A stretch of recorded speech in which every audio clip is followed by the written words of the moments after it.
Hello বন্ধুরা, আমি সাগরিকা। আজ আপনাদের সামনে অপূর্ব স্বাদের একটা রেসিপি নিয়ে হাজির হয়ে গেছি। শোলা কচু আলু দিয়ে চিংড়ি মাছের রসা।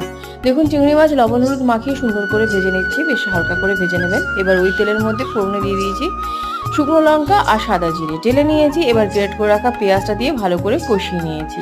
এবারে গুঁড়ো মশলা গুঁড়ো, জিরের গুঁড়ো, ধনের গুঁড়ো, হলুদ গুঁড়ো এবং রয়েছে শুকনো লঙ্কার গুঁড়ো আর স্বাদ অনুসারে আমি লবণটা এখনই দিয়ে দিয়েছি, আপনারা চাইলে পরেও দিতে পারেন। এবার এই শোলা কচুটা দিয়ে সুন্দর করে আলুটা দিয়ে ভালো করে কষিয়ে নিচ্ছি সুন্দরভাবে। 2-3 মিনিটের জন্য ঢাকা চাপা দিয়ে দিব।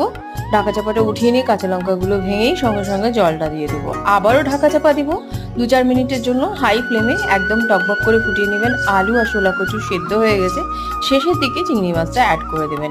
এবারে হাই ফ্লেমে একদম ফুটিয়ে নিয়ে গামাখা হয়ে আসবে, তখনই চিনিটা দেবেন স্বাদ অনুসারে। আর আপনারা না চাইলে না দিতে পারেন এবং গরম মশলা দিয়ে গরম গরম পরিবেশন করুন। টাটা।